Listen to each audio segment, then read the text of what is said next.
అది జాతి సంపద. లక్షల ఎకరాలకు సాగునీరు, కోట్లాది మందికి తాగునీరు అందిస్తున్న జలప్రదాయిని.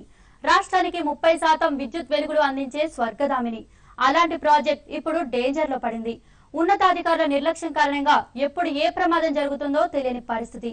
డేంజర్ అంచుకు చేరిన శ్రీశైలం డ్యాం పై టీవీ5 స్పెషల్ రిపోర్ట్.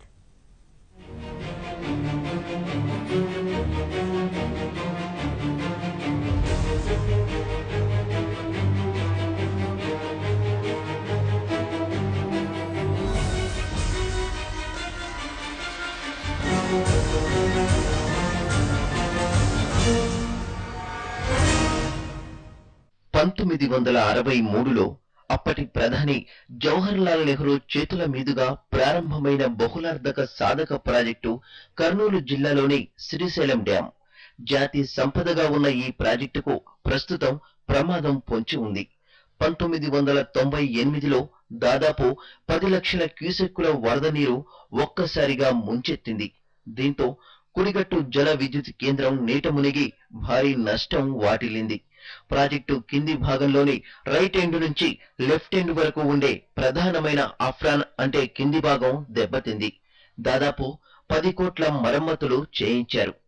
ఇందుకోసం national institute of oceanography INO వారి సహకారం తీసుకున్నారు. అఫ్రాన్ కింది భాగంలో ఏర్పడిన భారీ రంధ్రాలను మూసివేయించారు.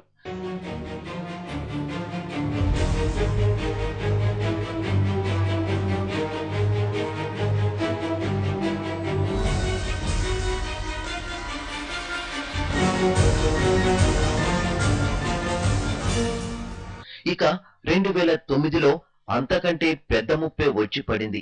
దాదాపు 26 లక్షల క్యూసెక్కుల భారీ వరద ప్రవాహం రావడంతో డ్యాం నుంచి 15 లక్షల క్యూసెక్కులకు పైగా నీరు విడుదల చేశారు. దీంతో మరోసారి ఆఫ్రాన్ పై భారీ ఒత్తిడి ఏర్పడి ఉంటుందని అధికారులు భావిస్తున్నారు. ప్రాజెక్టు కింది భాగంలోని ఆఫ్రాన్ కు పెద్ద సంఖ్యలో క్యావిటీస్ ఏర్పడి ఉంటాయని అనుమానిస్తున్నారు. అప్పట్లో డ్యాం ను పరిశీలించిన స్టేట్ డ్యాం సేఫ్టీ కమిటీ కింది భాగంలోని అఫ్రాన్ ను అండర్ వాటర్ సర్వే వీడియోగ్రఫీ తీయించాలని సూచించింది. సేఫ్టీ కమిటీ సూచనలను అధికారులు లైట్ తీసుకున్నారు. అయితే భారీ వరదలు వచ్చిన 2 ఏళ్ల తర్వాత అధికారులు నిద్రలేచారు. 15 లక్షల రూపాయలతో నేషనల్ ఇన్స్టిట్యూట్ ఆఫ్ ఓషనోగ్రఫీ ద్వారా సర్వే చేయించేందుకు సిద్ధమయ్యారు. అండర్ వాటర్ సర్వే వీడియోగ్రఫీ తీయించేందుకు INOతో ఒప్పందం కుదిరిందని చెప్తున్నారు. ఎప్పుడు స్పిల్వే నుంచి నీళ్ళకి విడుదల చేసినా సరే నేచురల్ గా అక్కడ డెప్త్ వెళ్తూ ఉంటుంది. అది ఎంత డెప్త్ అని మన దగ్గర రికార్డ్స్ ఏమి లేవు. దానికి ప్లంజిబుల్ వల్ల మన డ్యామ్కి వచ్చిన ముప్పు ఏమీ ఉండదు. 2001-2002లో ఏప్రిల్ వరకు జరిగింది. 2002 తర్వాత ఏం జరగలేదు. ఇప్పుడు ఇది నివేదిక అందిన తర్వాత వాళ్ళు national institute of oceanography Goa వాళ్ళు ఇచ్చిన నివేదిక ప్రకారం మనం ఏం చర్యలు తీసుకోవాలని భవిష్యత్తులో మనం చర్యలు తీసుకోవడం జరుగుతుంది.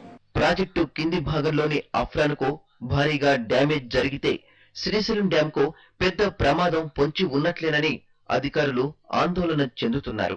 మరి దీనిపై ప్రభుత్వం ఎలా స్పందిస్తుందో వేచి చూడాలి.